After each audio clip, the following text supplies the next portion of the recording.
Good morning, Todd Rampe here. It is April 1st, 2026. I see a potential long trade on the horizon, which means I'm going to buy calls.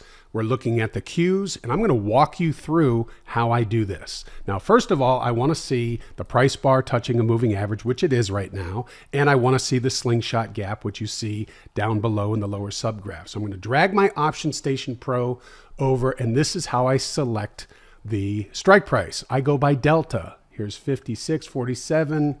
47 right now is about $1.60 a contract. Let's go with this one. Let me get this out of the way and show you. When I click this over here on the symbol, it automatically loads on my matrix. So there it is. I'm ready to go. Let's get this out of the way. Now I'm going to get into the trade.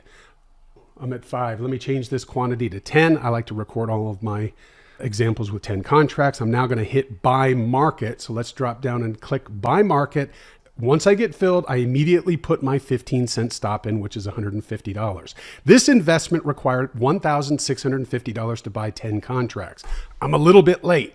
Okay, now once the market, in this case the Qs, moves 40 cents in my favor, I'm going to drag my stop from 15 cents to break even. In this case, I'll do break even plus a penny. It's moving pretty quickly, so I'm going to cancel this and plug in 15%, and we should see it hit pretty quickly as the market is, there it is. See how fast that happened? It doesn't happen all the time, but it does very often when you get in at the right time. WallStreetEducation.com, and I'll talk with you soon.